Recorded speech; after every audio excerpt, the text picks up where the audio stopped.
ఉషోదయం ప్రేమించు కాపరి ఉషా కిరణాలు ఉదయకాలపు వాక్య ధ్యానంనకు మిమ్మల్ని ఆహ్వానిస్తున్నాం. ప్రార్థన. అత్యున్నత సింహాసనాసీనుడు అయిన పరమ తండ్రి, ఈ ఉదయకాల సమయానికై వందనములు. మమ్మల్ని ప్రేమించి ఇచ్చిన ఈ దినము కొరకు నీకు స్తోత్రములు. నీ వాక్యము చేత మాతో మాట్లాడము. కార్యక్రమమును వీక్షిస్తున్న శ్రోతలను నీ హస్తములకు అప్పగిస్తూ నీ దీవెనలతో నింపి నడిపించమని ఆశీర్వదించము. యేసు పరిశుద్ధ నామమున అడిగి వేడుకుంటున్నాను పరమ తండ్రి, ఆమేన్. ఈ ఉదయకాలపు వాక్య భాగము సమూయేలు మొదటి గ్రంథము 3వ అధ్యాయము మొదటి 2 వచనములు. బాలుడైన సమూయేలు ఏలి ఎదుట యెహోవాకు పరిచర్య చేయుచుండెను. ఆ దినములలో యెహోవా వాక్కు ప్రత్యక్షమగుట అరుదు, ప్రత్యక్షము తరచుగా తటస్థించుట లేదు. ఆ కాలమందు ఏలి కన్నులు మందదృష్టి కలవైనందున అతడు చూడలేక తన స్థలమందు పండుకొని ఉండగాను. మనము చదివిన వాక్య భాగము సమూయేలు చిన్నవాడిగా దేవుని యొక్క మందిర ఆవరణంలో లేకుంటే దేవుని యొక్క సన్నిధిలో ఉన్నప్పుడు ప్రభు ఆ దినములలో ఆయన యొక్క ప్రత్యక్షతలు లేక జనులు పాడైపోయిన ఒక కార్యమును మనం చూడగలము.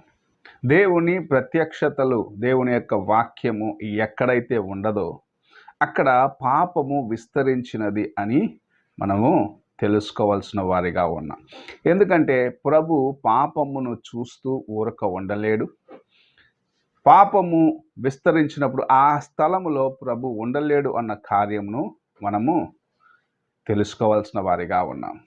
ఈ దినముల్లో లోక కార్యములను చేయుచు పాపమునకు అలవాటు పడ్డవారిగా ఉంటును దేవుని సన్నిధిలో మేము గొప్పవారిగా ఉన్నాము, గొప్ప కార్యములు చేయాలని ఆశిస్తున్నాము అనుకొని అనేకులు దేవుని యొక్క కృపను నిర్లక్ష్యపరుస్తూ ఉన్నారు.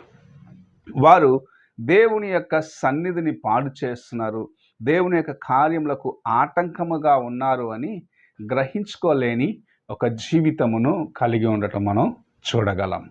ఈ ఉదయకాలమున దేవుని సన్నిధిలో, దేవుని యొక్క సన్నిధికి వెళ్తున్న నీవు నీ హృదయమును జాగ్రత్తగా ఒక్కసారి పరీక్షించుకోవాలి.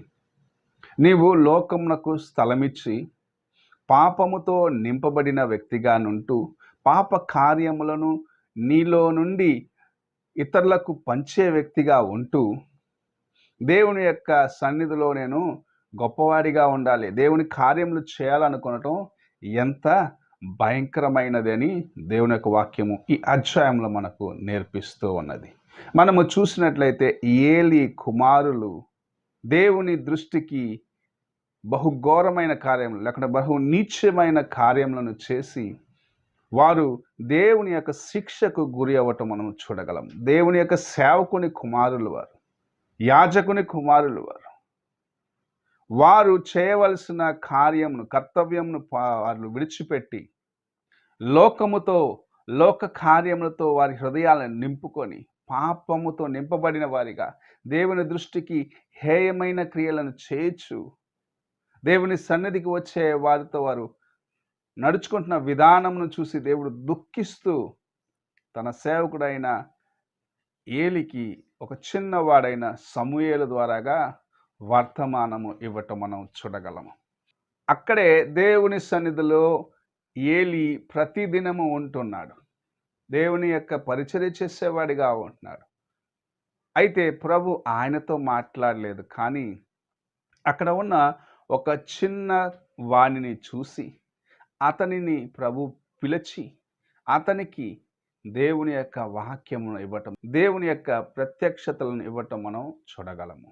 ఈ ఉదయకాల సమయమున నీవు కొన్నిసార్లు అనుకొనవచ్చు, నిన్నగాక మొన్న వచ్చిన వాడికి ఎందుకు ఇంతగా దేవుని యందు వైరాగ్యం ఉన్నది, ఎందుకు ఇలా చేస్తున్నాడు అనుకొనవచ్చు. నీ హృదయము పాడైపోయినది, నీ హృదయ కాఠినత్వను బట్టి నీవు దేవుని యొక్క కార్యములను, దేవుని యొక్క వాక్యమును గ్రహించలేని దాన్ని బట్టి, దేవుని యొక్క ప్రసన్నత నీవు అనుభవించలేని దాన్ని బట్టి నీకు రావాల్సిన ప్రత్యక్షతలు మరి ఒక వ్యక్తికి వస్తున్నది అని నీవు తెలుసుకోవాలి.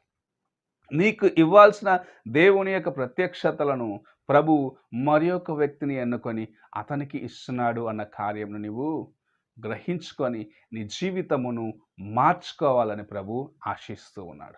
నీవు అలాగనే ఉన్నట్లయితే తెలిసి తెలిసి మరలా దేవుని దుఃఖించే పనులు చేయొచ్చు. దేవుని సన్నిధిలో ఆయన యొక్క పరిశుద్ధతను పాడు చేసే కార్యములను చేయొచ్చు.